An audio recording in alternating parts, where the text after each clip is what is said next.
BFM Business et Tech & Co présente Tech & Co, la quotidienne. François Sorel.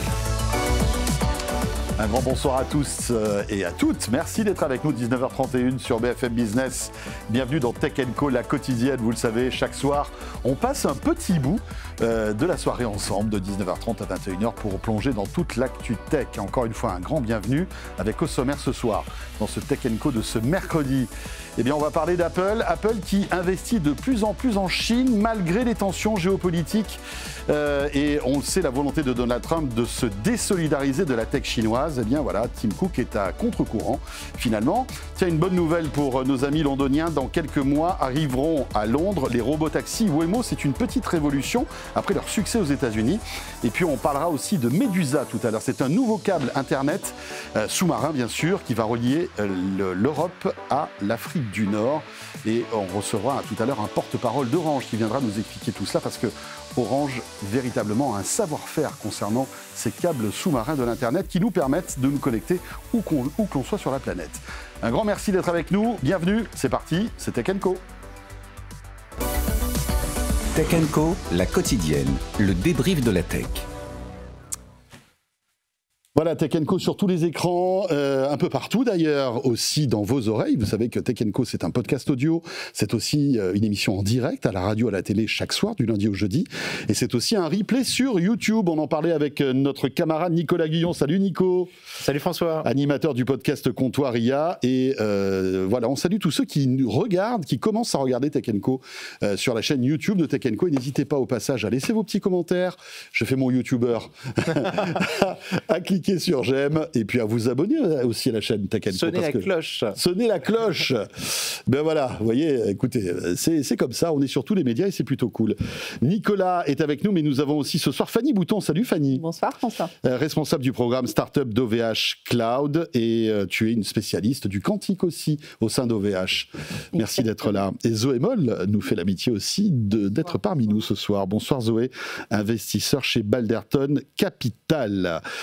Plein de sujets. Ce soir, on va parler de ChatGPT et d'érotisme pour teaser un petit peu quand même. Vous dites, mais qu'est-ce qui lui arrive ? Ben, vous verrez.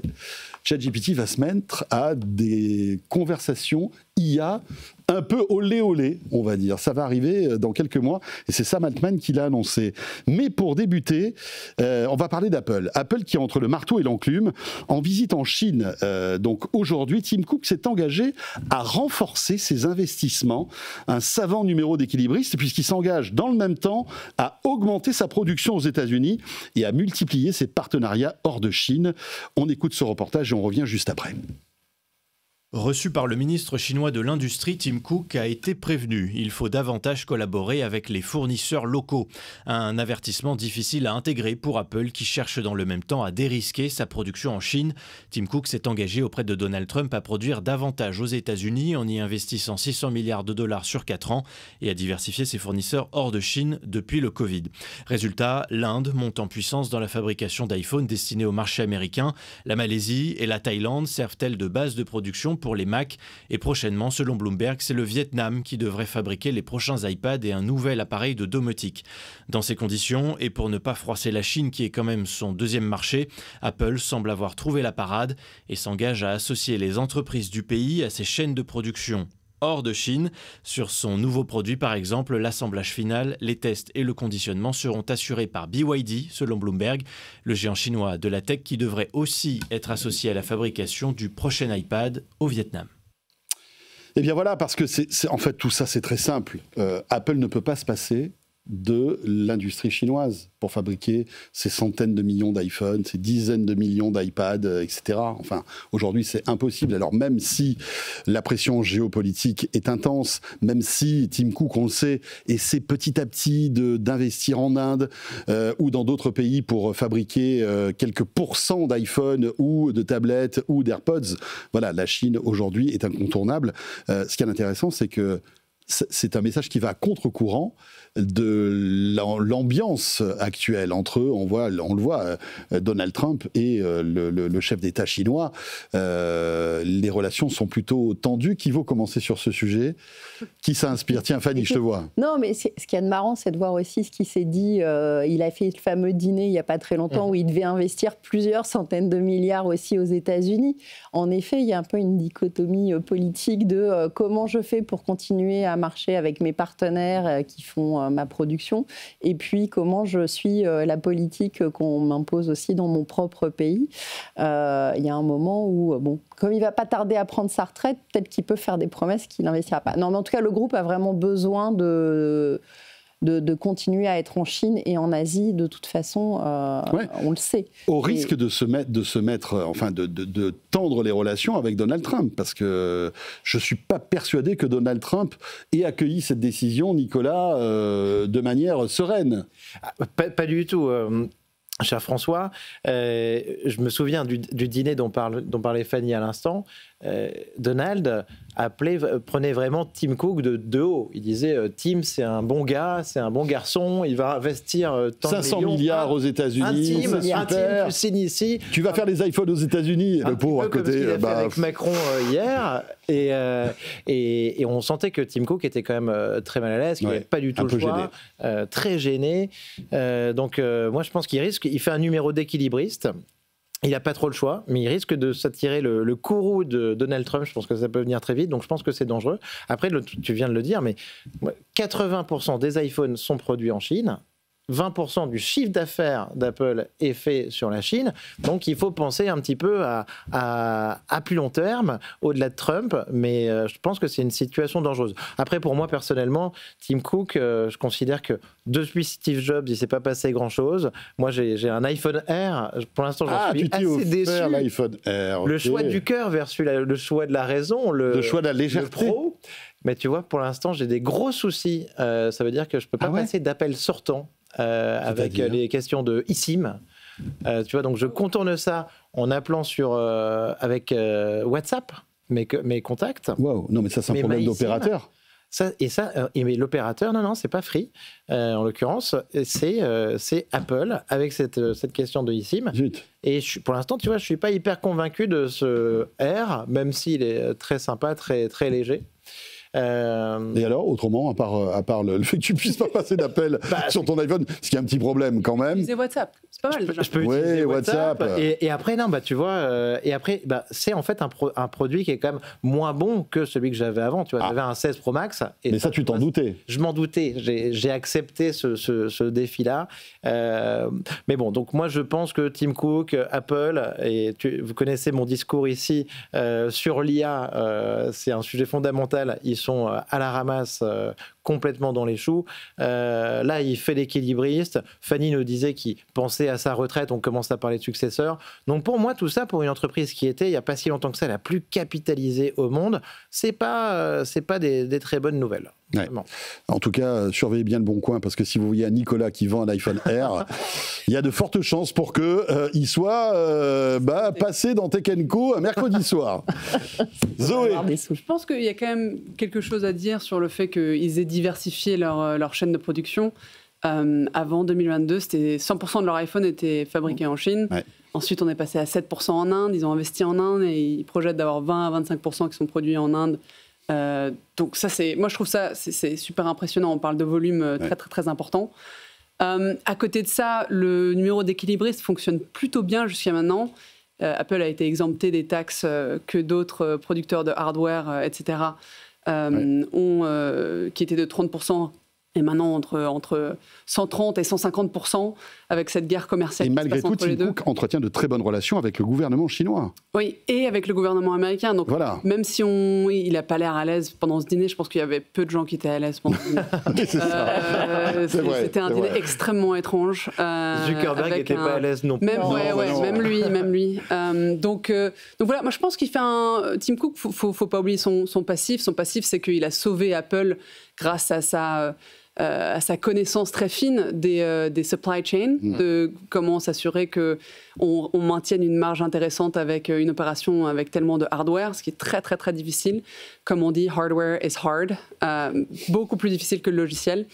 Et donc, oui, c'est pas le fin innovateur que Steve Jobs aura été dans le passé. C'est pas le visionnaire de. C'est un formidable joaillier en fait de la supply chain, c'est-à-dire exactement. Il faut fabriquer 100 millions d'iPhone d'ici 3 mois, pas de problème. Il y a moins d'innovation. J'ai les réseaux, je sais le faire. Et ça, c'est encore une fois, c'est extrêmement difficile. Je pense qu'il faut les deux pour avoir une entreprise comme Apple. C'est pour ça que Steve Jobs avait confié les rênes à Apple, parce qu'il savait que c'était sans doute on va dire le poste le plus important de toute la boîte. Absolument. Pouvoir fournir en temps donné 100%.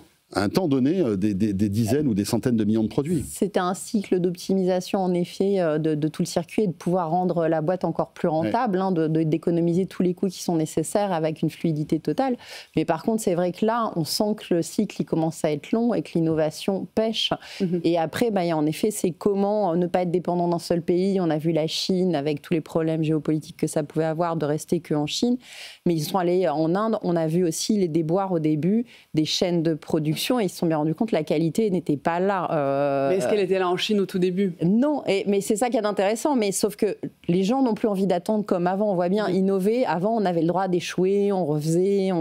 Là, maintenant, il faut être rentable tout de suite. Je connais aucun investisseur qui me dit, et le sujet du quantique revient souvent, c'est à 5 ans, c'est quoi? Non, à 5 ans, tu ne seras pas rentable. On investit sur un futur qui est plus loin. On a du mal à faire ça maintenant. Et donc là, c'est des sujets qui sont hyper intéressants parce que comment on garde cette vitesse de rentabilité là où on en est sans continuer à innover, sans faire de R&D. C'est un vrai beau sujet aussi. Oui, c'est vrai. L'actualité d'Apple ne s'arrête pas là, les amis. Quelques communiqués de presse que vous avez peut-être reçus dans votre boîte aux lettres si vous êtes abonné au communiqué Apple.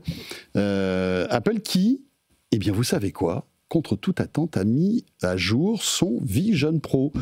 Vous savez, ce masque de réalité mixte qui coûte une fortune et que peu de gens se sont offerts, parce que rappelons-le, le prix de départ était de 4 000 $. La bonne nouvelle, c'est qu'il baisse de 300 € en Europe, il est à 3 699 €. Tout de suite, ça change tout, hein. 3 699 €. Voilà, ça y est, c'est bon. Et donc, Apple a annoncé lors de ce communiqué de presse une mise à jour de ce Vision Pro avec le nouveau processeur M5 qui arrive aussi sur des nouveaux MacBooks et sur un nouvel iPad. Apple en a profité pour mettre à jour tous ces nouveaux produits. Et ce M5 est taillé pour l'intelligence artificielle, les amis. C'est ce qu'ils disent. On passe aussi à des écrans avec un taux de rafraîchissement plus élevé dans le Vision Pro et une meilleure autonomie de quelques minutes en plus. Enfin voilà, rien de très bouleversant. Mais en tous les cas, le Vision Pro n'est pas mort, il a été mis à jour par Apple. Ça vous inspire ou pas? C'est quoi là? Écoute, les dernières émissions où je suis venue, on a parlé beaucoup des casques Samsung et concurrents qui arrivaient avec des prix plus. Justement, ça c'est la deuxième actu. Samsung a annoncé sa date de présentation de son nouveau. Et ce qui est intéressant, c'est de voir que finalement, oui, ils réagissent. On se demandait s'il y aurait une réaction côté Apple. Est-ce que c'est là-dessus? Ils réagissent mollement. 300 € sur un prix de 4 000. Oui, mais avec des. C'est même pas 10%. On voulait qu'ils fassent un effort un peu plus grand. Non, mais quand je dis qu'ils réagissent, c'est-à-dire qu'ils offrent une nouvelle version. Le prix, on n'en parle pas. Ça reste de toute façon des casques qui sont faits pour du haut de gamme. Et c'est même des outils encore plus professionnels que entertainment. Qui en a parmi nous? Personne. Même moi, j'en ai pas. Il y a une époque. Attendez, je me retourne pour voir. Il y a une époque. Il y a la dame qui est derrière moi qui en a un. Mais je connais personne dans mon entourage. J'ai eu tous les masques de réalité virtuelle depuis l'Oculus Rift en 2007 ou 2006. Ah ouais, donc t'es fan. J'ai tout eu. Et je les ai chez moi. Par contre, le Vision Pro, je l'ai pas, tu vois. Parce que 4 000 €, ça t'a... Parce que c'est trop cher pour moi. Et à la fin, ces masques, on sait qu'il y a encore une loi aujourd'hui, c'est qu'ils finissent toujours par rester sur une étagère poussiéreuse. Et à 4 000 €, j'étais très content de l'essayer à l'Apple Store 2 ou 3 fois et j'ai été bluffé par l'expérience. Mais oui, Fanny le disait, ça reste un outil professionnel, c'est pas grand public, c'est beaucoup trop cher et on est quand même beaucoup plus intéressé ici dans cette émission à chaque fois aussi par ce qui va se passer au niveau de la réalité augmentée plutôt avec les Ray-Ban Meta, les Ray-Ban Meta Display qui sont sortis. Moi, je pense que le Vision Pro, c'est dur. Apple est parti un peu trop loin, un peu trop haut là-dessus. Et c'est vrai. Oui, mais ils ouvrent le marché. Moi, je suis très enthousiaste sur n'importe quelle nouvelle interface qui utilise de l'IA, qui nous permet d'interagir avec l'IA, qui ne soit pas un chatbot, en fait. Donc, je trouve que je suis assez enthousiaste sur à peu près tout. J'ai aussi fait la démo, j'ai trouvé ça extraordinaire. Mais juste, je me suis dit, mais c'est un nice to have. Est-ce que c'est un must have ? Même dans mon travail, est-ce que ça va te changer demander... la vie, Non, non, la réponse est non. Donc c'est impressionnant en termes de technologie, c'est une prouesse technologique certaine. Je pense qu'ils ont vendu entre 400 000 et 500 000 Apple Vision Pro. Principalement en dehors des États-Unis. Pour Apple, c'est un chiffre ridicule. Oui, c'est ridicule. C'est-à-dire qu'on se dit, waouh, 500 000 casques. Non, pour Apple, qui vend des centaines de millions de produits. Je pensais qu'ils allaient l'arrêter, justement. Par an. Oui, il y avait des rumeurs. Oui, ils continuent et ils essayent d'enlever certaines frictions. Ils améliorent un petit peu l'autonomie. Ils rajoutent le Knit Band dans le package qu'il n'y avait pas auparavant pour améliorer l'expérience. Mais ça ne suffira pas. Il n'y a pas encore la killer app, le truc qui fait qu'on a tous envie de l'avoir et que ça devient incontournable. On avait eu des smartphones avant l'iPhone, des écrans tactiles, il y a eu plein de devices différents, de produits différents. Ça n'avait pas marché. Apple avait fait une vraie différence avec ce produit-là en apportant quelque chose de nouveau en plus des applications. Là, sur le casque, on ne l'a pas. C'est ça. Il n'y a pas encore le truc qui fait que tu veux l'avoir. Et si c'était sur un usage spécifique, je pense que ce serait plus facile de se dire l'usage spécifique, c'est la productivité sur le côté design. Ou l'industrie, par exemple. Ou je sais pas, il y avait une époque où les compagnies aériennes, pour leur classe business, achetaient les premiers iPads, etc., pour qu'on puisse regarder un film. Ça peut être intéressant sur un. Mais c'est pas l'interface nouvelle qui utilise l'IA qui m'enthousiasme le plus. C'est-à-dire que pour moi, ça nous sépare encore plus du monde réel. Ce que je trouve plus intéressant, c'est des interactions à la voix ou des interactions un peu où on est en réalité augmentée, on voit le monde autour de nous. On n'est pas séparés de ce monde-là. Et c'était vraiment ça l'impression que j'avais eue avec ce casque quand même assez lourd et très cher. Après, moi, j'ai vu une démo quand même de réalité augmentée avec le Vision Pro sur Porsche, en fait, sur la conception, tu vois, d'un châssis de Porsche. Et ça, c'était quand même assez impressionnant. C'était bluffant, bien sûr. Tu avais plusieurs personnes qui avaient le Vision Pro, qui étaient synchronisées, en réalité augmentée et qui pouvaient aller sous le capot, aller sous le capot, tout à fait, François. Ça, dans ce cas-là, c'était très c'était génial. Enfin, tu vois, c'est l'industrie. C'est une belle démonstration technologique, mais est-ce que ça sert à quelque chose? Est-ce qu'on a craqué? Est-ce qu'il y a une killer app à tout ça, tu vois? Parce que les ingénieurs de chez Porsche, ça leur sert à quoi d'avoir un casque pour démonter une Porsche? Tu vois ce que je veux dire? C'est une démonstration technologique. Et après, il faut trouver la killer app. C'était pas nouveau parce que HoloLens le faisait déjà chez Microsoft. Ils avaient fait des trucs pour les pipes dans les et on voit comment HoloLens a terminé son aventure. Voilà, et c'est les mêmes. Mais n'oublions pas quand même que Meta s'est quand même cassé les dents précédemment sur ces masques. Et au final, c'est quand même ce qui leur permet d'être bien en avance aujourd'hui sur la lunette, sur les Ray-Ban Meta, les Ray-Ban Meta Display, le transfert de technologie automatique. C'est clair. Donc je pense que pour Apple, en tout cas, j'espère qu'ils gagneront du temps. Tu vois, gagner beaucoup de temps sur des devices plus légers, peut-être des Glacis un jour, grâce à ça. Alors, il y a un gros défaut, ils n'ont pas encore amélioré, il n'y a toujours pas le système pour les gens qui portent des lunettes. Et avec et ça, quand tu vois le nombre de gens qui portent des lunettes maintenant, c'est alors ils proposent même des lentilles correctrices à l'intérieur pour éviter justement, pour régler ce problème, mais ça rajoute encore une certaine somme sur la note globale. Donc, alors ce qui est intéressant, c'est que Apple annonce en catimini la mise à jour de ce Vision Pro. Parallèlement à ça, Samsung a annoncé la sortie en fait de son Project Muan qui arrive dans une semaine, même pas. Le 21 octobre, ça sera le premier casque de réalité mixte du constructeur, donc coréen, qui sera avec l'OS d'Android, Android XR, qui est, paraît-il, un OS assez bluffant. On avait commencé à voir des images lors de la Google I.O., parce que Google croit beaucoup à ce monde de réalité mixte, et donc à développer un OS un peu comme Android, finalement, ou Chrome OS. C'est Google et Qualcomm qui intègrent en fait toute la technologie. Et il paraît que les écrans qu'il y a dans le Samsung, c'est de l'OLED. Samsung fabrique ses écrans OLED et il paraît que c'est complètement bluffant, c'est tout aussi bon, voire même un peu meilleur que le Vision Pro. Est-ce que tu as le prix, François? Alors voilà, tout de suite, Nico, tu parles de choses qui fâchent. Parce que là, j'en avais pas entendu parler. Là, vraiment, ça m'intéresse. Alors, il paraîtrait qu'on sera à moitié prix par rapport au Vision Pro. Donc, c'est quand même pas donné, quoi, si tu veux. C'est une télé haut de gamme, quoi. Ouais. Voilà. Mais intéressant de voir que malgré tout, on se dit, tiens, c'est vrai que Apple cherche son modèle, etc. Mais Samsung se lance dans la guerre aussi, dans la bataille. Il y a peut-être un intérêt, finalement. Et peut-être que ça motivera aussi les développeurs qui ont la clé, en fait, de la réussite de ces produits, à investir un petit peu plus pour créer peut-être l'appli qui fera que demain, on sera tous obligés d'avoir ce type de produit. Use case. Donc HoloLens, ils ont essayé sur l'industrie et sur l'armée américaine, ils avaient un gros contrat aussi. Mais moi, je pense que ce sera peut-être du gaming en premier. Ready Player One. Le gaming, ouais, Ready Player One. Mais il y a toujours des attentes, hein. C'est la science-fiction, ça drive toujours l'innovation et on espère tous avoir des choses qui soient confortables, agréables et qui nous immergent dans un autre monde, hein. On cherche tous à mais certaines personnes plus que d'autres. Les gamers ou les programmeurs sont toujours les premiers à adopter. Mais la jeune génération, elle a embrassé ça, elle est née avec les écrans et elle a plus de problème. Donc je pense qu'il y a une vraie envie, que ce soit homme ou femme. On a beaucoup moins de segmentation, d'acceptation des écrans comparé à nos générations où c'était nouveau. Sur le masque, tu as quelque chose quand même. Moi, j'ai vu quelqu'un dans le train avec un masque la semaine dernière. Wow. Tu vois, sur une banquette de 4. Moi, j'étais 2 rangs derrière. Bah, tu vois, il se levait avec le masque pour laisser passer quelqu'un qui retournait à sa place.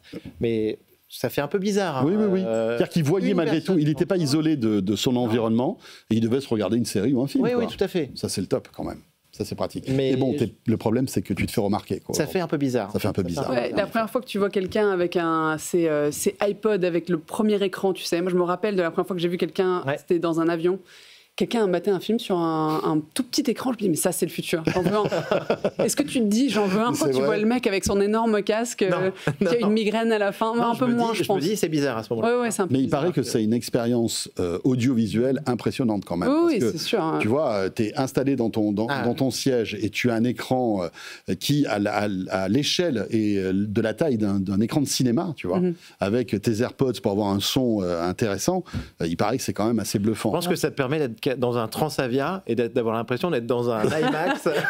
Tu vois. Non, mais c'est vrai, en effet, parce que le Transaviax, c'est ça. C'est là où l'avantage d'être myope, c'est que tu enlèves tes lunettes et en fait, tu colles ton téléphone là et ça fait pareil. Et pareil, moi, tu vois, effectivement, c'est toute ma vie, ça va très bien. Et ça vous coûte moins cher en plus. Voilà, donc tu vois, sois myope, ça suffit. Dans l'actualité aussi, les amis, on a évoqué ce sujet très brièvement hier soir parce que en fait, c'est tombé quasiment à la fin de Tech & Co. Ça y est, c'est parti. Le coup de poker menteur est lancé puisque, vous le savez sans doute, Orange, Free et Bouygues Télécom ont proposé une offre non engageante d'ailleurs concernant le rachat d'une partie des activités d'Altis. Quand je dis une partie, c'est important parce qu'il y a plein de secteurs, en tout cas d'activités dans cette branche-là que les opérateurs français ne veulent pas. Enfin, ils ne sont pas intéressés. Par exemple, XP Fibre, qui aujourd'hui appartient à SFR à 51%, je crois, et qui s'occupe en fait de distribuer la fibre un peu partout en région. Voilà, ça, les opérateurs télécoms n'ont pas fait d'offre là-dessus. Une offre donc à 21 milliards, pour que finalement SFR soit démantelé, découpé en bouts. Bouygues Télécom, en fait, en profiterait le plus par rapport à Free et Orange. Orange en a sans doute le moins besoin parce qu'ils ont un réseau costaud et on va dire des structures qui, aujourd'hui, ne nécessitent pas forcément un upgrade. Mais Free aussi pourrait être très intéressé. Donc tout ça est en train de se mettre en place. 21 milliards qui ont été proposés à Altis, qui instantanément ont refusé l'offre. Je ne sais pas si vous avez suivi. Et évidemment, il y a eu un accusé-réception de ce refus de la part des opérateurs télécoms qui ont communiqué en disant, ben voilà, on a bien compris que vous n'étiez pas intéressé par cette offre-là, mais on est toujours dans la discussion. Voilà, ça y est, je le disais poker menteur parce que ça va être, encore une fois, là, des discussions à coût de milliards d'euros. Patrick Drahi, on voudrait 28 milliards, en fait, de SFR. Et là, pour l'instant, on en est à 21. Il y a encore de la marge qui commence là-dessus. Zoé. Oui, peut-être on peut commencer par pourquoi est-ce qu'on est dans cette situation. Altis est dans une situation d'endettement sans précédent, avec un prix de sa dette qui ne cesse d'augmenter. Je crois que c'est passé de 800 millions par an à 1,5 milliard par an. Donc un peu le même problème que certains États dont le nôtre sont auxquels ils font face. Même s'ils ont réussi à rééchelonner leur dette récemment. Oui. C'est un prix en termes de railler à moins de pourcentage d'equity de l'entreprise. Mais, exactement. Et ensuite, l'autre aspect qui est un peu intéressant, c'est que comme c'est les 3 plus gros acteurs du marché français qui proposent de racheter une partie des assets de SFR, moi je me posais la question, qui pourrait être la compétition derrière ? Ça pourrait être des fonds de private equity, mais historiquement, les fonds de private equity, ils bident à des prix un petit peu moins avantageux que les acquéreurs stratégiques. Est-ce que ça pourrait être un autre acteur du monde télécom en dehors de la France ? En fait, je ne me rends pas très bien compte de combien d'options Altice va avoir, combien d'offres ils vont avoir devant eux de cette taille-là. Il y a quand même un gros gap entre 17 et 28 milliards. Il faut savoir qu'ils l'ont acheté. Je crois que c'est 21, le dernier chiffre. La dernière proposition en fait, des 3 opérateurs télécoms, ce serait 21. Moi, j'étais sur 17 moi, aussi. J'avais vu plus. Mais en tout cas, ils ont racheté SFR pour 13,5 milliards. Je crois que c'était en 2014. Ils ont mis des investissements quand même assez massifs. Donc, ça va être intéressant de voir qui d'autre va bider. Nico ? Opération très impressionnante. Moi, je considère que c'est aussi un peu symptomatique un peu de LBO qui commence, je vais en parler, mais avec la hausse des taux, à se retrouver dans des situations difficiles. On arrive un petit peu au bout du bout sur tous les LBO, les énormes fonds, les LBO secondaires. Quand il est arrivé, Patrick Drahi, en 2013-2014, oui, pour le coup, il y allait très fortement. Il a réduit les coûts de manière drastique, des grosses suppressions d'emplois, une optimisation. Mais aujourd'hui, on sait tous que SFR, sur le marché, suite à tout ce cost-cutting, c'est pas du tout un acteur dominant. On connaît Orange par rapport à la qualité de son réseau, Free, moi je suis chez Free, par rapport à l'image qu'on peut en avoir, un côté technophile. SFR, je ne sais pas vraiment qui est chez SFR aujourd'hui et ce qu'ils vont chercher. Franchement, alors, je trouve que le réseau des SFR n'est pas si mauvais, sincèrement. Mais c'est vrai qu'ils ont une mauvaise image. C'est-à-dire qu'il y a eu tellement d'approximations, il y a eu aussi des coûts commerciaux un peu tordus à un moment qui ont abîmé la marque. Il faut savoir qu'il y a encore... des options ajoutées non volontaires. Est-ce qu'il y en a ici qui ont encore l'illimité ? Non, mais il y a encore 15 ans, SFR était une marque premium qui se battait quasiment à armes égales avec Orange. Je ne sais pas si on la voit plus comme ça aujourd'hui. Et aujourd'hui, c'est un peu différent. Tu avais Red aussi en version le Soch de SFR, qui marchait très bien avec des offres très intéressantes. Mais c'est vrai que tout d'un coup, il y avait des petites options qui étaient rajoutées et il fallait appeler dans les 3 mois pour retirer l'option si on ne la voulait pas. Il y a eu des choses comme ça qui étaient compliquées et qui ont agacé beaucoup de gens. La question, c'est qui peut arriver derrière des méga-fonds, un méga-opérateur, un Verizon, ou alors nos 3 opérateurs historiques français qui, pour le coup, en profiteraient, je pense, énormément. Ou un opérateur étranger, peut-être. Ouais, mais en tout cas, on rentre dans un long tunnel de négociations et on verra bien ce qui se passe. N'oublions pas qu'il y a plusieurs milliers de salariés SFR. Que va-t-il se passer lorsque si SFR est racheté par Orange, Free ou Bouygues ? Ça risque d'être une casse sociale quand même assez impressionnante parce que imaginez les doublons de postes. Et une concentration plus importante sur 3 acteurs avec un contrôle potentiel. Et peut-être une augmentation aussi des prix des abonnements. Mais ça, c'est un autre débat. On va revenir dans un instant, bientôt 20h. Petite pause avec Fanny, Zoé et Nicolas. Et on repart dans l'actu tech. C'est Tech & Co. On est là jusqu'à 21h. À tout de suite. Tech & Co, la quotidienne sur BFM Business. Tech & Co, la quotidienne, le débrief de la tech. Voilà le retour de Tech & Co, la quotidienne, il est 20h03. Un grand merci d'être avec nous, en direct, peut-être à la radio, à la télé, ou en replay, ou en podcast. Tech & Co, chaque soir du lundi au jeudi, on est là de 19h30 à 21h. Avec ce soir sur le plateau, Fanny Bouton, qui est responsable du programme Startup d'OVH Cloud, la spécialiste du quantique chez nous. Zoé Moll est là aussi, salut Zoé, bonsoir. Bonsoir. Qui est investisseur chez Balderton Capital, et Nicolas Guyon, animateur du podcast Comptoiria. Il cartonne avec son podcast, Nicolas. Merci François. J'en suis presque jaloux. Oh non, on en a parlé avant quand même. J'essaie un petit peu de le faire glisser pour que d'un coup, tu vois, ça dérape un peu et qu'il fasse un peu moins de téléchargement. Je n'y arrive pas. Mais je l'aurai un jour, je l'aurai. En tous les cas, merci à tous les trois d'être là. Je vous propose maintenant d'évoquer, une fois n'est pas coutume, l'actualité de ChatGPT, avec une annonce très étonnante de la part de Sam Altman, le patron d'OpenAI. Écoutez bien, parce que c'est dingue. À partir du mois de décembre, ChatGPT va autoriser les conversations à caractère érotique. Les explications d'Anthony Morel, et après, évidemment, on va chatter là-dessus. J'étais pas prêt, je vous avoue, il y a des annonces tous les jours d'OpenAI, mais celle-ci, on s'y attendait pas. Et c'est mais vous pouviez pas avoir une conversation érotique vous pouviez essayer, mais disons que... C'était nul. Ouais, c'était nul et l'IA vous mettez des stops, en gros. Donc là, maintenant, on pourra, à partir du mois de décembre, OpenAI va assouplir ses règles d'utilisation. C'est ce qu'explique Sam Altman. Il dit, on veut traiter les utilisateurs adultes comme des adultes. Et donc, très concrètement, on va pouvoir donner à l'IA la personnalité qu'on veut. Donc, on peut lui demander, traite-moi comme un ami, ou alors engager une conversation à caractère érotique. Alors les mots ont leur importance, il dit bien érotique, pas pornographique, donc on peut imaginer, parce qu'il n'en dit pas beaucoup plus, qu'on pourra engager une sorte de flirt un peu osé peut-être avec l'intelligence artificielle. Quelle forme ça prendra? Ça dépendra de chacun d'entre vous évidemment.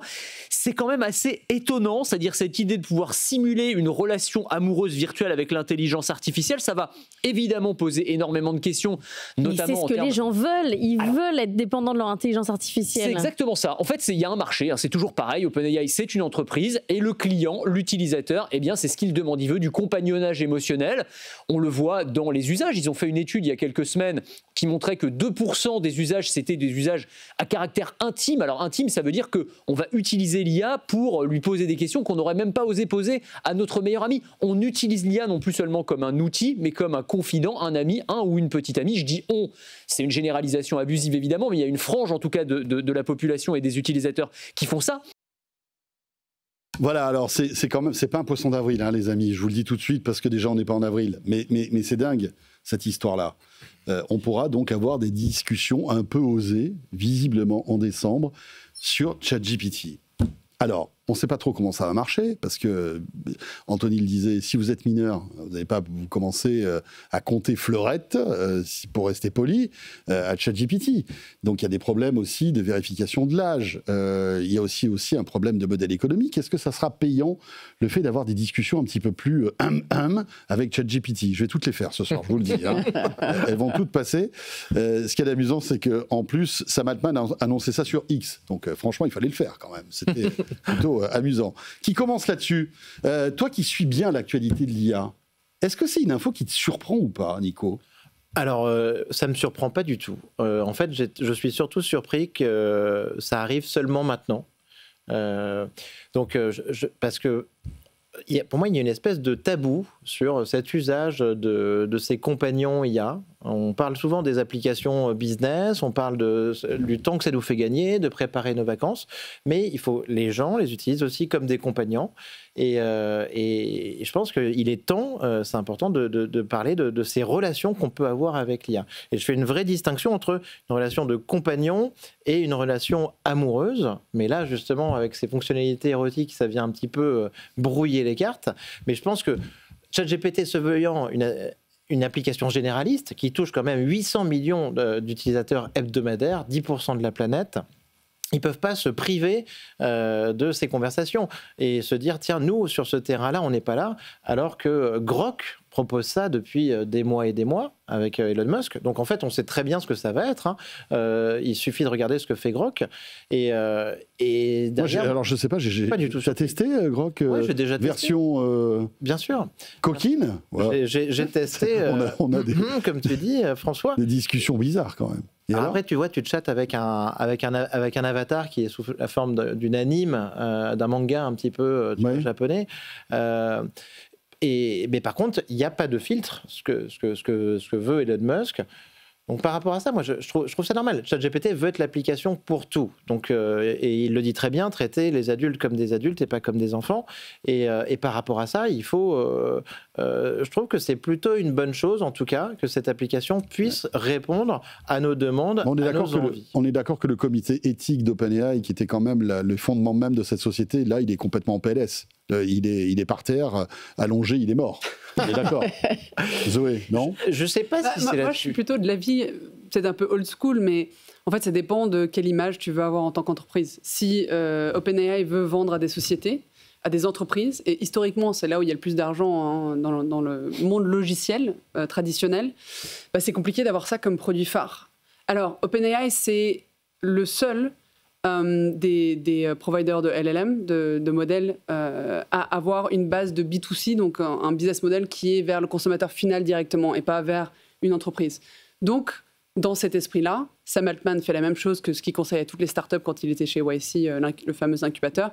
Écoutez vos utilisateurs. Et ces utilisateurs, c'est du B2C, c'est des gens comme toi et moi, et des adolescents qui sont peut-être plus à l'aise de parler à un chat GPT sur des sujets plus érotiques. Donc, il répond à sa base d'utilisateurs, mais juste, est-ce que ça va ternir un petit peu la réputation de l'entreprise pour pouvoir ensuite vendre à des grosses boîtes? C'est la question que j'ai, moi. Moi, je voudrais dire deux choses. J'ai posé la question à ChatGPT de justement qu'est-ce qu'il allait réellement faire, et il m'a dit que les médias exagèrent un petit peu et n'avaient pas compris exactement les termes qui étaient proposés dans les nouvelles restrictions. D'accord. Que ça serait plus des conversations amoureuses, en tout cas affectives, mais pas forcément. Donc on ne sera pas dans le Bon, à voir, c'est ce que ChatGPT me dit là ce soir. Peut-être qu'il n'a pas entendu encore ce que son patron a mis sur X et n'a pas eu le temps de l'analyser. Mais voilà, après, il faut être réaliste. Si on reprend le début d'Internet et même du Minitel, etc., c'est un des marchés qui a toujours fait le plus d'argent. Moi, je me souviens, au début d'Internet, dans les premiers noms de domaine, quand c'est arrivé, j'ai voulu prendre mon prénom, qui déjà porte confusion dans certaines langues, et tous les prénoms, en fait, féminins étaient déjà pris pour le pornographique à l'époque des noms de domaine, au bout d'une semaine. Et c'est ce qui se vendait le plus. Et là, à chaque fois qu'il y a un nouveau marché qui a donné quelque chose, il y a forcément de l'argent à se faire. Est-ce que là, vu le contexte où on est revenu vers un certain puritanisme, c'est de la provocation, mais les gens consomment quand même? On verra, mais voilà, je pense que c'est un petit peu le provoque, ça fait de la pub de toute façon, et il y a, ChatGPT le dit lui-même, chaque pays a sa régulation, et OpenAI sera obligé de s'aligner à ce qui est fait en termes de législation dans chaque pays, donc ça va prendre du temps, et ce ne sera pas ultra libre. Et est-ce qu'on sait la modalité que ça va emprunter? Donc ça va être texte, j'imagine que voix aussi. Voix aussi. Moi, j'avais entendu que images, vidéo, ils étaient un peu plus contre. Bon, alors les images, dès qu'on veut faire des images un petit peu, dites je voudrais une jeune femme avec un décolleté, etc., il faut quand même prompter très habilement pour avoir sur ChatGPT des images un petit peu osées, on va dire. Ça reste toujours très non, ça c'est pas possible. Par contre, au niveau voix, on peut choisir certaines voix et avoir justement certaines discussions déjà. On peut déjà quand même se confier et avoir des discussions presque comme avec un psy. Alors arriver vers le petit copain ou la petite copine qui t'accompagne affectivement, on n'est pas trop loin. Je pense que c'est ça qui est recherché. Nico, on sait que un des sujets du développement de l'IA générative, c'est la personnalisation des modèles. C'est d'avoir des modèles qui nous parlent, qui nous connaissent, qui nous comprennent, et de ne pas avoir un génie amnésique qui nous donne une nouvelle réponse très intelligente à chaque fois sans nous connaître. Et cette personnalisation, elle passe par le fait de connaître un maximum de choses sur nous et pas de faire l'impasse sur des sujets parce que on considère que c'est du tabou ou de l'interdit. Et moi, je pense que je comprends très bien les questions que ça soulève, mais dans un sens AGI, un modèle qui nous comprend le mieux possible et qui nous comprend dans notre intégralité, qui comprend toutes nos pensées, je pense que le moins il y a d'interdits en tout cas, plus en tout cas ça peut avoir une solution, ça peut nous permettre d'arriver à une solution qui nous comprend le mieux, qui répond à tous nos désirs et qui fait ce qu'on veut. Voilà. Alors ça comble des trous et on voit au Japon, il y a plein d'endroits où les gens sont en manque d'affection et de compréhension et d'écoute. Et donc ils le trouvent dans un appareil qui ne va jamais te contredire et qui n'a pas d'humeur. Voilà, ouais, il fait pour pas. Mais il existe déjà des applications, on va dire un peu coquines, avec lesquelles on peut discuter via l'IA. Mais c'est une grande partie du top de l'App Store. Évidemment, évidemment. Ce qu'on disait. Après, la question qui est un peu philosophique, est-ce que l'IA doit aller jusque-là, quoi, finalement? Est-ce que un être humain doit avoir ce type de conversation et de rapport, entre guillemets, avec on va se poser des questions. Avec l'intelligence artificielle. Est-ce qu'on peut tomber amoureux d'une IA? Voilà, est-ce que parler avec une IA, c'est tromper? Et sans juger, est-ce que c'est pas un peu misérable, finalement? Mais c'est mon point de vue. Voilà, peut-être que je suis un peu trop vieux pour tout ça et que finalement... Non, je pense que c'est important de l'évoquer parce que si on regarde, j'ai pas les stats en tête, mais depuis les réseaux sociaux, il y a quand même une connexion humaine qui est moins importante. Les relations amoureuses sont moins fréquentes dans la vie des adolescents et jeunes adultes. Ça, il y a des statistiques là-dessus qui le démontrent très clairement. Donc forcément, on va dans le mauvais sens dans ce sens-là. Est-ce que l'IA nous connaîtra mieux? Déjà, on a des problèmes de personnalisation parce qu'on n'arrive pas à avoir un contexte assez important avec la technologie existante. Est-ce qu'il a besoin d'avoir le contexte érotique de nos vies? Moi, je ne pense pas que ça rajoute beaucoup. Et toutes ces données, qu'est-ce qu'elles vont donner et comment elles peuvent être exploitées, piratées, etc. Jusqu'où tu as envie d'aller raconter tes choses et que ça puisse être exploité? Parce que quand tu les donnes à quelqu'un, ça reste dans la tête de quelqu'un. Ça ne s'exploite pas de la même façon. Il peut ressortir, ça peut être réinterprété. Là, quand tu l'as dit, quand ça a été transcrit, c'est tes mots à toi, il y a un vrai danger. Et les images aussi, on l'a vu déjà avec l'arrivée des images et les téléphones portables et autres, ce que ça a donné sur les jeunes générations.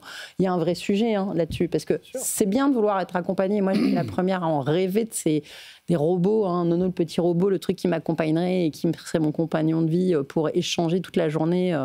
Ça reste un fantasme d'enfant d'avoir quelqu'un avec qui discuter, qui peut t'apprendre des choses, etc. Mais on a vu tous les débords qu'il y a derrière on donne des données, on donne des infos et en fait, il y a des gens qui en profitent de ces infos. Et c'est là où, comment on protège les gens? Parce qu'en fait, les gens sont très crédules. Et moi, c'est ça qui m'inquiète. Mais si tu les donnes pas à ChatGPT et à OpenAI, tu vas les donner en fait à un modèle open source, un modèle chinois, tu vois. Mais est-ce que tu dois les donner? Est-ce que tu dois les donner? Aura beaucoup moins de protection par rapport à ça. Donc attention, moi je pense que c'est un sujet qu'il faut prendre très au sérieux. Il y a des vrais dangers. Sam Altman dit en permanence qu'il ne veut pas reproduire les erreurs des réseaux sociaux sur la dépendance, la dopamine, etc. C'est vrai que en ouvrant cette boîte de Pandore, il y a un vrai danger. Donc moi je pense qu'il faut essayer, regarder ce que c'est. Après, si ça ne nous intéresse pas, il faut... Est-ce qu'on pourra refermer cette boîte? Je ne sais pas. Voilà. Enfin, on verra bien la réglementation aussi européenne. Est-ce qu'elle autorisera ce type d'échange avec ChatGPT? Donc par rapport à la réglementation récente sur la pornographie pour les mineurs et tout ça, c'est vrai que ça semble un peu aller dans le sens inverse. Est-ce que ce sera de la pornographie? Est-ce que ce sera considéré comme de la pornographie? Il faut voir jusqu'où ça va, cette histoire-là. Mais bon, on verra bien. Hâte de tester ça en décembre prochain. Trop cool. Je plaisante, bien sûr. On enchaîne avec un vrai succès finalement du robot taxi de Waymo.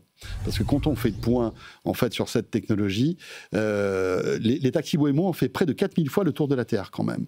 160 millions de kilomètres aux États-Unis, dans pas mal de grandes villes des États-Unis, évidemment San Francisco, mais il y en a beaucoup d'autres. Ce qui est intéressant, c'est que Waymo, et c'est l'actualité dont on va débattre maintenant, c'est que Waymo va arriver à Londres. C'est quand même un petit événement, parce que petit à petit, ces robotaxis se rapprochent en fait de chez nous, de l'Europe. Et je voulais avoir votre avis là-dessus, parce qu'on voit que finalement, l'Angleterre a un tour d'avance sur nous, parce qu'ils ont fait évoluer leur réglementation. Et aujourd'hui, pas l'Europe. Voilà. Et c'est pas l'Europe, tu as raison, mais Waymo a l'autorisation, en fait, de pouvoir circuler sans chauffeur, puisque rappelons-le, c'est vraiment des robotaxis à Londres, et ce sera dans quelques mois. Vas-y, Fadi. Non, moi je trouve ça super intéressant. C'est vraiment un sujet, la voiture autonome, qui porte. C'est bien que les lois évoluent. On en a parlé plein de fois. On sait que c'est plus fiable. On sait que ça fait moins d'accidents parce que ça lit pas de texto en conduisant. Ça peut pas être alcoolisé. Ça a plus de capteurs pour détecter les problèmes. Après, en environnement comme la ville, c'est là où c'est intéressant et c'est là où le challenge est fait. C'est une ville comme Londres. C'est pas des grandes villes américaines avec des grandes perpendiculaires. Ça se complique. Ça se complique. Mais Londres avait déjà enlevé une partie des voitures dans son centre et régulé la circulation. Donc elle est déjà fluidifiée et un petit peu différente. Donc à partir du moment où on enlève certains contextes et certains types de pilotage et qu'on met que des voitures autonomes, on peut régler certains problèmes et ça pourrait devenir vraiment très intéressant. Donc C'est pas complètement bête parce que ça va dans tout ce qu'ils ont déjà fait au fur et à mesure et ils osent et ça va peut-être donner des idées enfin à des grandes villes comme Paris ou autres qui ont des problèmes de régulation de trafic. Voilà, nous il faut qu'on fasse évoluer la législation parce qu'en 2024, l'Angleterre, enfin Londres, a adopté ce fameux Automated Vehicle Act qui permet en fait à des véhicules autonomes de rouler de manière totalement on va dire, légale, ce qui n'est pas le cas chez nous. Et on a l'impression que nous, on est encore au Moyen-Âge, quoi. Mais c'est dramatique. C'est dramatique, on est d'accord là-dessus. Après, alors, les premiers tests à Londres, ça, pendant 1 an, il y aura quand même au moins un copilote qui sera là pour surveiller ce que fait la voiture. Ok, Fanny, ils sont en avance par rapport à nous. On est d'accord. Tu vois, parce que nous, de la même manière, il y aura encore 1 an de tests avec un chauffeur. Et à chaque fois, on perd des mois, on perd des années. C'est un énorme exemple. Je t'entendais en parler, François. Il faut se rappeler que l'industrie automobile, au début, est arrivée en Angleterre. Et justement, c'est les États-Unis qui l'ont développé le mieux parce qu'il y avait une régulation en Angleterre où tu devais te balader devant une voiture en tenant un petit drapeau rouge et marcher devant cette voiture pour sécuriser son allure, etc.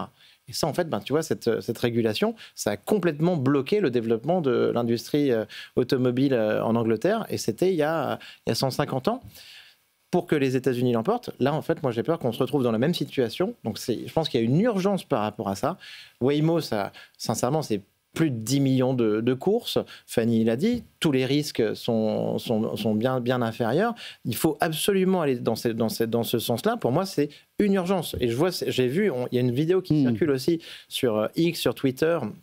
Alors, dans un contexte un peu différent, mais sur un port autonome à Shanghai. Ouais, je l'ai vu aussi. C'est hallucinant, c'est hallucinant. Au début, tout le monde croyait que cette vidéo, c'était de l'IA. Donc, on voit des porte-containers, des véhicules totalement autonomes. Il n'y a pas de cabine de conduite et ça roule comme ça en continu. C'est fascinant. On voit ça, on se dit, mais waouh, t'imagines En fait, c'est une industrie robotique autonome qui travaille pour nous. Et ça, on peut avoir la même chose avec l'automobile, avec la voiture, en tant que moyen de transport. Je pense qu'il faut se dépêcher, accélérer là-dessus. On a quand même profond. Un champion européen, enfin anglais, qui est Wave. On a été un des premiers investisseurs dans Wave en 2019. Ouais. Et ça, c'est fascinant. C'est-à-dire qu'en fait, il y a 4 grands acteurs. Il y a Cruise, qui s'est fait racheter par General Motors, a eu un gros accident et General Motors a décidé d'arrêter d'investir. Il y a Waymo, dont on va parler un peu plus, qui a investi. On a quand même investi 11 milliards dans cette entreprise, qui est un spin-off de Google à la base. Il y a Wave et Tesla, qui ont la même approche, qui est complètement différente de Waymo et que je trouve beaucoup plus intéressante. Donc pour un peu tempérer les ardeurs sur Waymo, il s'agit il me semble que c'est 1500 véhicules que dans 4 villes pour l'instant aux États-Unis. C'est San Francisco, LA, Phoenix et une 4e.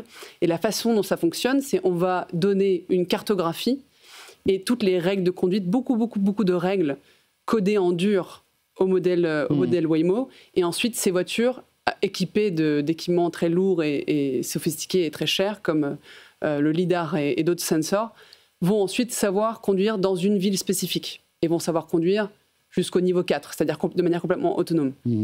Moi, mes amis à San Francisco me disent quand même que s'ils sont pressés et s'ils veulent faire attention à leurs sous, ils prennent pas Waymo, ils prennent un Uber normal parce que Waymo fait plus attention, est plus lent et plus cher. Mais occupe quand même un quart du marché de San Francisco aujourd'hui. La façon dont Tesla et Wave ont abordé le sujet en tant que nouveaux acteurs, complètement différents de ce que Waymo a fait. Ils ont dit non, on va pas donner une carte et tout plein de règles à notre système. On va permettre au système d'apprendre en faisant et en accumulant de la data tout seul. Donc Wave le fait avec des partenariats avec des OEMs comme Nissan qu'ils ont annoncé récemment. Et Tesla récupère la data. Et Tesla le fait avec ses véhicules. Ils en ont 90 000 qui sont capables de récupérer des datas et qui ont dit OK, vous pouvez récupérer les datas. C'est vraiment une question de data. Hein. C'est comme la robotique, sauf que c'est un peu plus facile parce que c'est de la conduite, quoi. Donc il y a moins de mouvements qu'on puisse faire. 2D, pas de... Mais la différence clé à comprendre là-dedans, c'est que Waymo fonctionne seulement lorsqu'il s'est entraîné pour une ville et une ville spécifique avec beaucoup d'investissements. Wave, ça fonctionne dans n'importe quelle ville. Et plus on lui donne de data diversifiée, plus il apprend rapidement. Wave, ça a commencé à Londres. Ensuite, ils ont fait des tests en Californie. Ensuite, ils sont allés en Allemagne, puis au Japon. Et à chaque fois qu'ils allaient dans une nouvelle géographie, le volume et l'hétérogénéité de la data a permis d'accélérer le processus d'apprentissage en reinforcement learning and self-learning, ce qui a fait que ça peut adresser un marché beaucoup, beaucoup plus important que Waymo. Donc je trouve ça plus intéressant comme approche, mais un peu biaisé là-dessus, forcément. Ce qui est intéressant aussi, c'est que c'est quand même une ville où il y a énormément de taxis. Hein. C'est des villes comme Londres ou avec les cabs classiques. Ouais. Et culturellement, là, il va y avoir aussi un choc et des métiers qui vont encore... faut voir comment vont être les réactions aussi des gens. Et c'est peut-être pour ça que l'Europe et du public. Parce que ça va être un choc aussi social, cette histoire-là. Mais ce choc... c'est peut-être... l'Europe a peut-être ce parti pris de dire, pour l'instant, on privilégie encore les taxis humains. C'est toujours légal. Hein. On en parlait déjà dans d'autres émissions. C'est qui est responsable en cas d'accident. Et dans des grandes villes comme ça, avec tout ce qui se passe, les chats, les ballons, les gamins qui... Mais regarde, à San Francisco, ils ont réglé le problème, puisque... Mais c'est sur des axes spécifiques, et c'est des grands axes. Dans les grandes villes américaines, tu marches pas à pied comme dans des villes comme Paris. Mais SF, c'est pas Phoenix, oui, Londres, c'est quand même un niveau supérieur de complexité. Hein, que il faut absolument... Non, voilà, c'est ça. Et c'est là où je dis, il y a un gros challenge, parce que les villes européennes ne sont pas faites pour la conduite autonome et le nombre de lignes de code qu'il faut pour le Wave y arrive très bien à Londres. C'est incroyable. Tu as un conducteur derrière qui ne touche pas au volant. Ça fonctionne tout seul en plein centre de Londres. C'est extraordinaire. Non, je pense qu'on n'est vraiment pas loin d'avoir un niveau 4 de conduite autonome avec un Wave. Mais Waymo, pour arriver au niveau 4 à Londres, ça va prendre un peu de temps. C'est pas gagné. C'est pas gagné. Ouais. Bon, le temps passe tellement vite. Il paraît que c'est bizarre, en tout cas, seulement la première fois quand on monte dans un Waymo. Après, on s'y fait. On s'y fait comme tout. Tout à fait. Je voulais qu'on évoque aussi cette actu concernant YouTube et Netflix et le podcast vidéo qui va arriver sur Netflix, mais on n'a plus le temps, malheureusement. On se gardera ça pour la prochaine fois. Je sais que tu avais pas mal de trucs à dire là-dessus, Nico. Oui, François. Désolé, mais bon, on a débordé sur la voiture autonome. Merci beaucoup en tout cas, Nico. Nicolas Guyon, animateur du podcast Comptoir IA que vous pouvez télécharger, mais pas trop. Non, allez-y. Sur YouTube bientôt. Sur YouTube enfin, il y est déjà. Mais... Merci Fanny Bouton. Toujours un plaisir. Responsable du programme Startup de VHTAD, et merci à Zoé Moll, aussi investisseur chez Balderton Capital. Merci. Et vous restez avec nous, on revient dans un instant. Petite demi-heure encore à passer ensemble avec ce nouveau câble qui s'appelle Medusa, un câble Internet en Méditerranée de très haut débit, bien évidemment, qui va relier l'Europe à l'Afrique du Nord. On va en parler avec un porte-parole de chez Orange qui sera avec nous, Michael Trabia. Et puis on évoquera aussi l'IA pour combattre le cancer du sein. Ça aussi, sujet passionnant avec deux startups qui seront avec nous sur le plateau de Tech & Co que je vous présente dans quelques instants. Et puis juste après cette petite pause, c'est Julien Thibault qui nous rejoint pour le Tech Flash. A tout de suite et merci d'être là. Tech & Co, la quotidienne sur BFM Business. Tech & Co, la quotidienne, Tech Flash. Voilà, dans un instant, on va parler câble sous-marin de l'Internet avec mon invité Michael Trabia. Mais auparavant, à 20h31, plongeons dans l'actualité tech de ce jour. C'est le Tech Flash et c'est avec Julien Thibault. Bonsoir Julien. Bonsoir François et bonsoir à toutes et à tous. Et à la une, Altice France, maison mère de SFR, a immédiatement rejeté la proposition conjointe de Bouygues Telecom, Orange et Free. Les trois opérateurs avaient proposé 17 milliards d'euros pour reprendre la majorité des actifs de SFR. Altice juge l'offre inacceptable et assure vouloir poursuivre seul la restructuration du groupe. Du côté des géants américains maintenant, un consortium composé de Nvidia, Microsoft et du gestionnaire d'actifs BlackRock va racheter l'un des plus grands opérateurs de centres de données au monde. Le montant est estimé à 40 milliards de dollars. Objectif, sécuriser la puissance de calcul indispensable à la prochaine vague d'IA générative. Et Julien, direction la Chine maintenant, où Tim Cook poursuit sa tournée diplomatique. Et oui, le patron d'Apple était à Pékin pour rencontrer le ministre chinois de l'industrie et réaffirmer la volonté du groupe d'investir davantage en Chine. Cette rencontre intervient dans un contexte de tension commerciale avec les États-Unis, alors qu'Apple tente de consolider sa place sur l'un de ses plus gros marchés mondiaux. Et en parallèle, Apple toujours multiplie les projets de production en Asie. La firme de Cupertino a choisi le constructeur chinois BYD pour produire au Vietnam un nouveau HomePod doté d'un écran, mais aussi un mini-robot de table qui serait prévu pour 2027. Objectif, diversifier sa chaîne d'approvisionnement d'approvisionnement, tout en réduisant sa dépendance à la Chine. Et pour finir, cap sur la Finlande avec une levée de fonds record dans les objets connectés. La société finlandaise Oura, connue pour ses bagues capables de mesurer le sommeil et les constantes vitales, vient de boucler une levée de 900 millions de dollars. L'entreprise veut accélérer la production et s'imposer face aux gérants du wearable comme Apple et Samsung. Voilà, Oura, donc une start-up qui cartonne en ce moment et qui fait des produits vraiment très intéressants. C'est bien vrai. Merci beaucoup, c'était Julien Thibault, 20h33, Tech & Co. Vous le savez, on est là chaque soir jusqu'à 21h. Tech & Co, la quotidienne, l'invité. Voilà, et j'accueille tout de suite Mickaël Trabia qui est avec nous. Bonsoir Mickaël. Bonsoir François. Vous êtes directeur exécutif et PDG d'Orange Wholesale.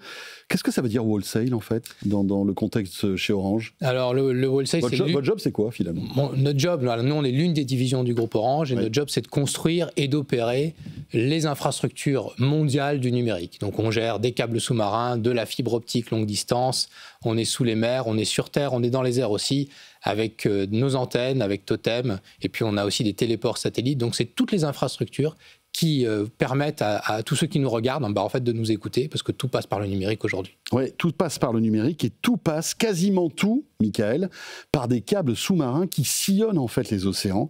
Il y en a des centaines. Voire peut-être plus. Des centaines. Il y a plus de 500 câbles dans le monde entier. Ça fait 1 600 000 kilomètres de câbles. Et effectivement, 99% du trafic entre les continents passe par ces câbles. Parfois, on entend le satellite, mais en fait, on ne le sait pas. Quasiment tout passe sous les mers. Voilà, parce qu'on parle beaucoup de Starlink et de l'essor de ces nouvelles technologies, mais il faut savoir que lorsque vous allez regarder un contenu qui vient de chez Netflix, par exemple, il a traversé l'Atlantique, forcément. Il a traversé l'Atlantique par l'un des câbles qui sont installés, c'est ça en fait. Exactement, il y a beaucoup de câbles, parce qu'il faut aussi de la diversité, parce qu'un câble peut être coupé. Et donc, on a besoin d'avoir plusieurs routes possibles pour transmettre et transporter tout ce trafic. Diversité et souveraineté aussi, on peut imaginer, non ? Absolument, parce que, et c'est d'ailleurs c'est très important pour nous, la souveraineté à la fois de posséder nos infrastructures, posséder nos câbles, mais également maîtriser ce qu'on appelle les stations d'atterrissement, où est-ce que ces câbles arrivent. Et la France est particulièrement bien dotée en la matière, puisqu'on a plus de 40 câbles qui arrivent en France, et donc ça fait de la France un hub du numérique absolument unique par rapport à sa taille. Et ce qui est intéressant, c'est que Orange, et on le sait peut-être pas trop, a une spécialité dans la pose de ces câbles sous-marins et la réparation aussi. C'est l'une de vos activités, et c'est un savoir-faire qui est quand même assez rare, d'après ce que j'ai compris. C'est un savoir-faire qui est incroyable et unique. On a au sein de ma division une filiale qui s'appelle Orange Marine, qui possède 6 navires câbliers qui sont capables de poser ces câbles par plus de 8000 mètres de fond. Donc c'est des câbles, c'est des câbles spécifiques, mais c'est des bateaux aussi spécifiques. C'est des bateaux qui sont spécifiques, qui sont dédiés. Il y en a une 50aine dans le monde entier. Dans le monde entier, on en a 6. Et en France, avec nos confrères d'ASN, qui sont le deuxième grand acteur des câbles sous-marins en France, on possède en fait plus du quart de la capacité mondiale de ces navires câbliers. D'accord. Comment ça marche en fait, ça, ces navires câbliers? Après, on parlera évidemment de Medusa, puisque vous êtes là pour ça. C'est l'actualité du moment. Comment on arrive à avoir un câble comme ça qui va parcourir des milliers de kilomètres sans coupure, en sachant que, comme vous disiez, il peut atterrir à des milliers de kilomètres au fond des océans, sans rentrer, enfin, je veux dire, dans des obstacles, des choses comme ça. Ça doit être d'une complexité incroyable, non, ce truc-là? Absolument. Alors, on maîtrise bien cette activité, parce que c'est une activité historique chez nous, et d'ailleurs, c'est pour ça qu'il y a peu d'acteurs. Il faut vraiment avoir une compétence très, très forte. On commence par un tracé de reconnaissance. On a un bateau spécialisé qui est bardé de capteurs, qui va passer et qui va nous indiquer où précisément poser le câble. Parce qu'il peut y avoir des endroits qui sont à risque, dangereux, qu'on va éviter. On va faire des sondages aussi, parce que les câbles qui sont en profondeur basse, à moins de 2000 mètres, sont en fait ensouillés, enterrés. Comme la fibre optique. Comme la fibre optique, voilà, pour pas qu'ils soient abîmés par une ancre de navire, par des filets de pêche, par exemple. Il faut les protéger, ces câbles. Un câble, c'est pas très gros, hein, ça a cette taille-là. Et donc, il faut absolument les protéger quand ils sont en faible profondeur. Et puis après, quand ils sont au-delà de 2000 mètres, ils sont simplement posés. Donc, d'abord, un navire de reconnaissance qui va nous dire exactement où passer. Et puis après, on va charger le câble dans des grandes cuves à l'intérieur de nos navires. Et puis, on va, avec une charrue, littéralement, comme en agriculture, quelque part, on va creuser un sillon, faire passer le câble dans ce sillon, jusqu'à 2000 mètres de profondeur, et puis après les poser en pleine mer pour les profondeurs les plus importantes. Et c'est le même bateau qui fait tout ça, qui creuse la terre et qui pose le câble en même temps? Tout ça est automatisé en quelque sorte? Absolument, c'est le même bateau. En fait, on a une charrue qui creuse, comme et le câble passe littéralement au même moment, et la charrue referme juste après le passage du câble. Dans le sable, en fait. Alors, il peut y avoir... On a différents types de charrues, parce que le sol peut être différent. Ça peut être du sable, ça peut être parfois un peu plus rocheux. C'est pour ça aussi qu'on fait des sondages, parce qu'il y a des endroits où on ne peut pas passer. Donc, on va littéralement chercher des carottes pour nous dire est-ce qu'on peut passer, est-ce qu'on peut ensouiller à cet endroit. Alors, vous venez d'annoncer l'atterrissement à Marseille de ce fameux câble sous-marin Médusa, qui est le premier segment européen d'un vaste projet qui, à terme, va couvrir plus de 10 pays méditerranéens, c'est ça? Exactement, donc c'est un câble qui va venir renforcer la connectivité de la Méditerranée, qui va couvrir beaucoup de pays de cette Méditerranée, plus de 8000 km. Le premier segment, c'est 1000 km de câble entre Marseille et Bizerte en Tunisie, qui est posé par nos navires câbliers, donc 2 navires qui ont travaillé sur ce segment, le Telliri et le Sophie Germain, qui est le dernier né de notre flotte. D'accord, et donc ça c'est la première étape, et après ce câble partira de Bizerte, c'est ça, et poursuivra sa route? Oui, c'est une boucle, en fait là c'est le premier segment, et c'est une boucle qui va faire tous les pays de la Méditerranée, enfin 10 pays de la Méditerranée, donc absolument, c'est plus une boucle qu'un... voilà. Quel est après vous posez ces câbles, mais ces câbles vous appartiennent, c'est-à-dire qu'après vous en êtes les opérateurs, comment ça marche? Alors on a plusieurs rôles effectivement, et en fait on a tous les rôles quasiment dans ce domaine des navires câbliers. On est investisseur, parce qu'il faut bien qu'il y ait quelqu'un qui achète ce câble, qui le commande, et donc on est investisseur. Nous par exemple sur ce câble entre Marseille et Bizerte, on va avoir 3 paires de fibres. Il faut savoir que ces câbles en général, ce sont des consortiums, on va co-investir entre plusieurs opérateurs, on va se partager ce qu'on appelle des paires de fibres. Ce câble, par exemple, a 24 paires de fibres, c'est un des câbles les plus puissants, puisqu'il faut savoir aussi que la technologie évolue très vite, donc c'est un câble qui est extrêmement puissant. Donc on est investisseur, on va être l'acteur qui va le poser à travers Orange Marine, et puis on va être aussi chargé de la maintenance de ces câbles, parce que ces câbles peuvent avoir des défauts, peuvent être coupés, et on a des navires aussi spécialisés dans la réparation de ces câbles, notamment en Méditerranée. On a 2 navires en permanence en Méditerranée qui sont là, à quai, prêts à partir en 24 heures pour aller réparer un câble n'importe où sur la mer. Passionnant, parce qu'évidemment il y a des enjeux aussi géopolitiques, on l'a vu ces derniers mois avec le conflit notamment ukrainien, où on soupçonnait en fait des coupes de câbles volontaires, parce que souvent c'est involontaire, mais parfois ça peut l'être. Oui, alors nous, c'est vrai que c'est notre métier, la réparation des câbles. Aujourd'hui, il peut y avoir des soupçons de manière ponctuelle, mais nous, on gère des réparations. Vous savez, dans le monde, il y a à peu près un câble qui est coupé tous les 2 jours. Donc, c'est quelque chose qui arrive régulièrement. On n'a pas noté, alors c'est vrai qu'il y a des craintes, des inquiétudes, mais nous, on n'a pas noté d'augmentation du nombre de réparations de câbles sur une année. Très bien. Dernière petite question, alors pour rebondir sur l'actualité, puisque vous êtes un porte-parole d'Orange, Michael, c'est évidemment cette annonce qui a été faite de ce consortium des opérateurs français qui veulent acquérir SFR, et en tout cas se partager le gâteau SFR. Orange en fait partie, avec Free et Bouygues Télécom. Petit commentaire sur cette affaire, parce qu'on voit que ça va très vite. Vous avez déposé une offre hier à 21 milliards, je crois, qui a été refusée instantanément par SFR, mais les conversations se poursuivent. Ça va être le gros épisode des télécoms de ces prochains mois, ça. Oui. Alors évidemment, ça fait beaucoup parler. Moi, c'est pas mon sujet. Moi, je m'occupe des infrastructures, mais c'est vrai que notre directrice générale, Christelle Edeman, le dit régulièrement.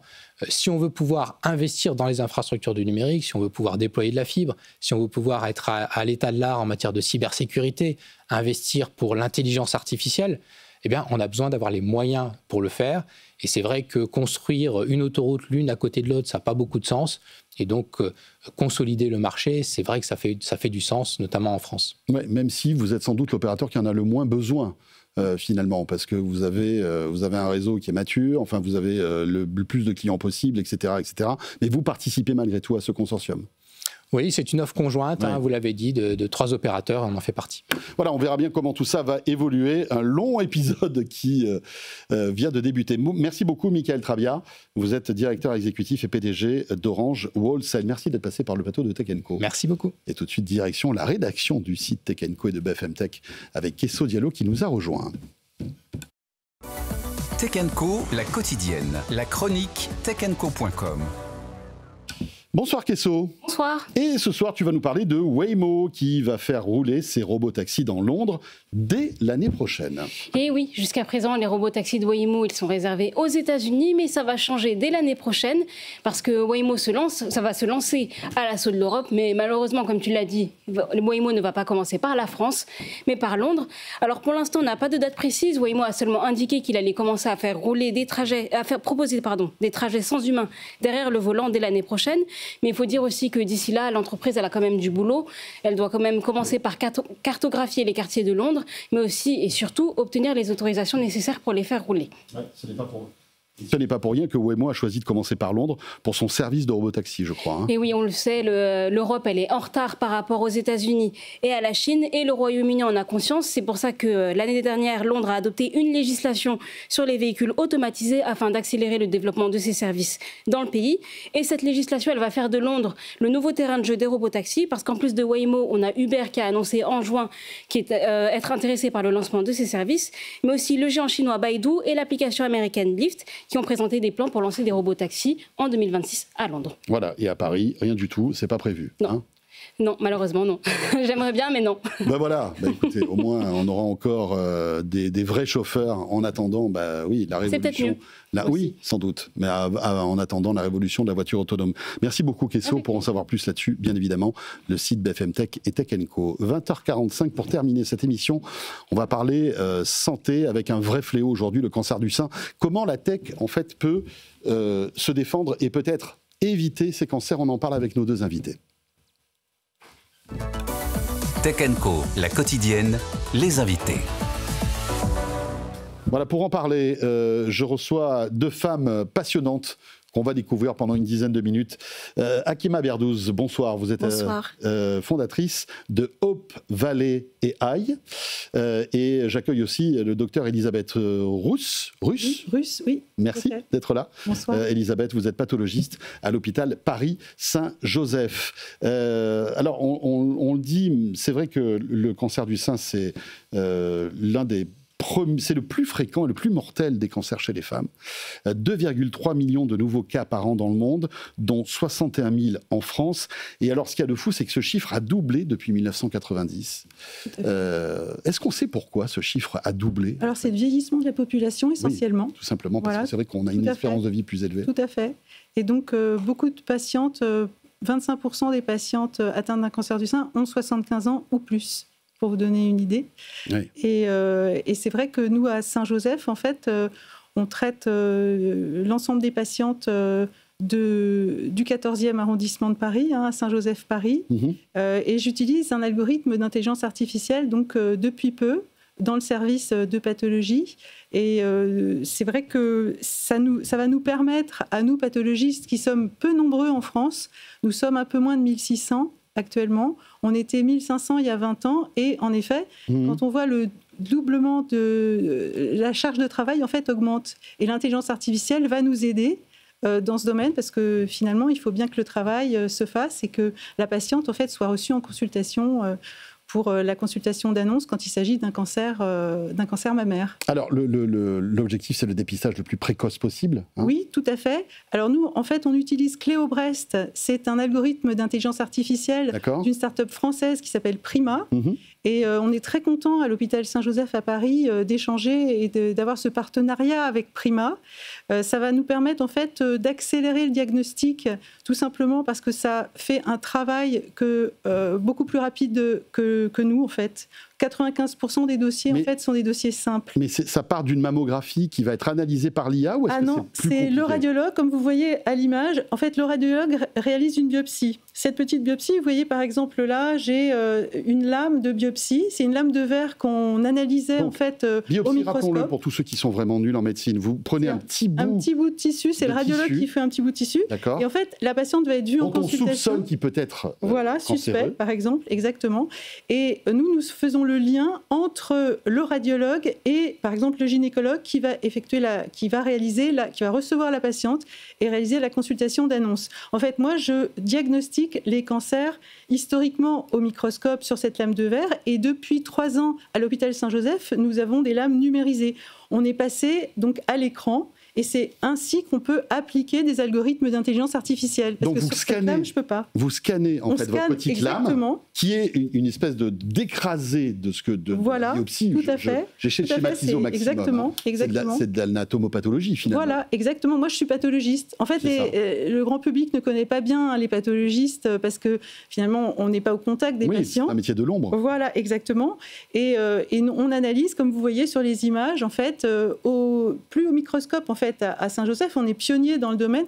20% en fait, des pathologistes analysent à l'écran actuellement. Parce que la numérisation coûte quand même très cher. C'est 3 € la lame pour numériser. Vous voyez, pour numériser cette petite lame, ça coûte 3 €. Et il en faut combien pour un patient, pour un patient, donc moi, c'est par exemple 1 à 6 lames pour une biopsie. Pour une pièce opératoire, il faut compter 20 lames à parfois jusqu'à 80 lames. Et c'est vrai que numériser, donc, c'est un investissement que l'hôpital Saint-Joseph à Paris a bien voulu faire il y a 3 ans. C'est comme un scanner, C'est comme un scanner, exactement. Enfin, c'est un petit scanner. C'est un petit automate de 50 cm vous voyez, de hauteur, mais c'est un petit bijou de technologie. Et ça permet donc d'analyser les lames à l'écran. Moi, c'est un vrai confort pour moi d'analyser les lames à l'écran. Et j'applique cet algorithme, donc Cléo Brest, qui va regarder en même temps. Et en un simple clic, en fait, ça apparaît, le cancer apparaît en rouge ou en jaune, en fonction du type de cancer dont il s'agit. Mais comment arrive-t-il à détecter des cellules cancéreuses ? C'est du deep learning, en fait. C'est de l'apprentissage, grâce au deep learning, de la segmentation, en fait, des algorithmes de segmentation dans un premier temps. Et puis, il y a les mitoses aussi. Les mitoses, moi, ça me prend beaucoup de temps. Les mitoses, en fait, plus il y a de mitoses dans le carcinome mammaire, plus c'est agressif. Donc, il faut vraiment se concentrer, prendre le temps. Et là, l'algorithme, en un clic, je vais avoir mon nombre de mitoses. Donc, ça me fait gagner du temps. Comme nous sommes peu nombreux en France, quand même, avec une charge de travail qui a augmenté, ça va vraiment nous faire gagner du temps. Et puis aussi, au niveau de la reproductibilité du diagnostic, c'est vraiment épatant. On aura un diagnostic encore plus fiable. Il faut savoir que 40% des pathologistes français ont 55 ans ou plus. Donc, il y a beaucoup de jeunes. Et ça va, en fait, c'est une seconde lecture, finalement, l'algorithme d'intelligence artificielle Cléo Brest que j'utilise. C'est une seconde lecture. C'est incroyable. Et est-ce que vous arrivez, grâce à cette IA, à détecter des cellules cancéreuses que vous n'arriviez pas à voir à l'œil nu ? Normalement, on les voit, mais par exemple, si je suis fatiguée, si je suis en fin de journée, vous voyez, et je peux, il n'est jamais fatigué, et sera toujours exactement. à 100%. Incroyable. Merci Elisabeth, vous restez avec nous. Akima, alors vous êtes la fondatrice de Hope Valley AI. Vous êtes mathématicienne, vous êtes ingénieure en génie atomique et docteur en intelligence artificielle appliquée.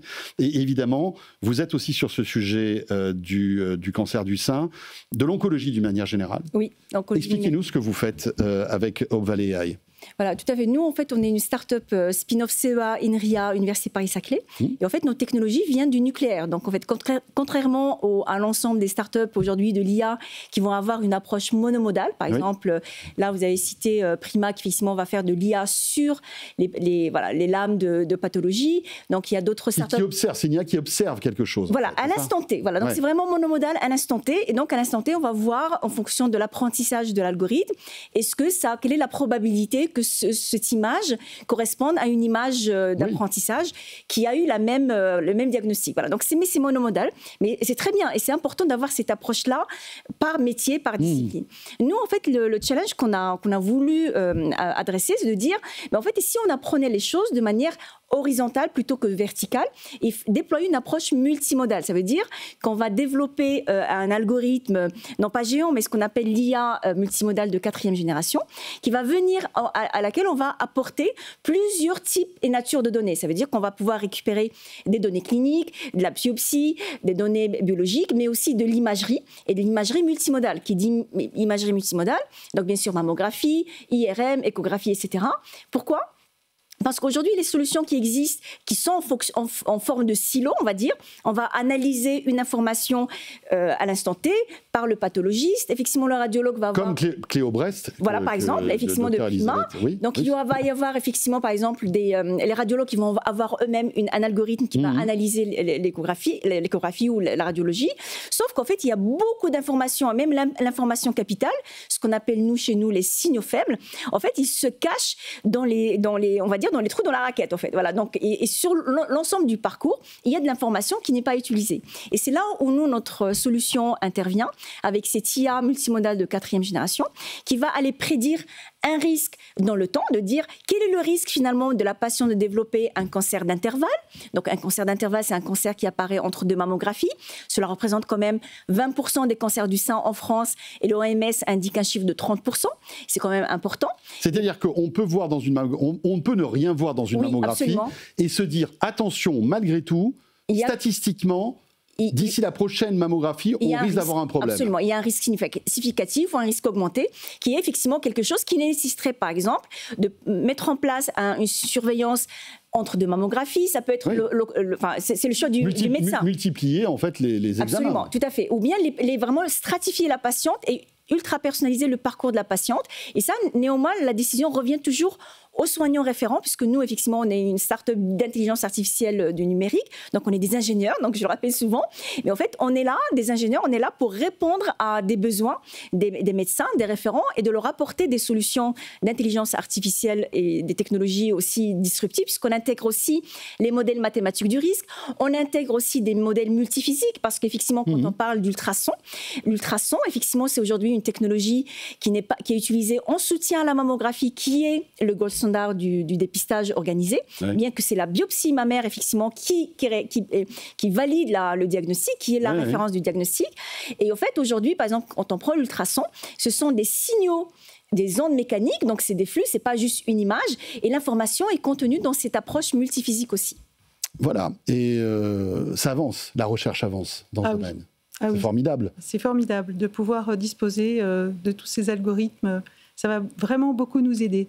Voilà, encore une fois, la puissance de l'intelligence artificielle au quotidien avec des soignants, c'est ça qui est fort. Absolument, il faut absolument c'est vraiment un binôme ingénieur-soignant. C'est comme ça, effectivement, qu'on construit l'innovation. Voilà, oui, d'ailleurs, ce qu'on disait tout à l'heure, c'est qu'effectivement, nous, en tant qu'ingénieurs, dans la phase de naissance de la start-up, on est dans une phase de POC, pardon, et effectivement, dans cette approche, on est dans une approche tech-push. Ce qu'on dit généralement, tech-push, ça veut dire on part de la techno et on va aller développer la techno, etc., la méthodologie, l'application sur un domaine. Et puis, une fois qu'on a le POC, en fait, on a une approche qu'on appelle en business market pool, mais avec les médecins, on dit medical pool, où en fait, on revient voir le médecin et on part de sa pratique, de ses besoins, de la réalité du terrain pour pouvoir adapter des méthodologies, des algorithmes pour être très précis, performants. Merci beaucoup à toutes les deux, passionnant. Merci d'être passé par le plateau de Tech & Co. Merci à vous. Merci et ça donne de l'espoir, tout ça, mine de rien. Ah ben ça s'appelle Hope. Voilà, c'est vraiment porter l'espoir. Ça s'appelle Hope, effectivement, votre solution Hope Valley. Merci beaucoup à Kima Berdouz, fondatrice de Hope Valley AI, et merci beaucoup au docteur Elisabeth Russe, pathologiste à l'hôpital Paris-Saint-Joseph. Et merci de nous avoir expliqué un petit peu votre quotidien et votre utilisation de l'IA. Merci à vous. Merci. Merci beaucoup. Très belle soirée sur BFM Business. Tech & Co, la quotidienne, revient demain. Ce sera avec Frédéric Simotel demain soir. Et d'ici là, évidemment, les replays, les podcasts de cette émission qui vous attendent. Merci de nous suivre en tous les cas et à très vite. Tech & Co, la quotidienne sur BFM Business.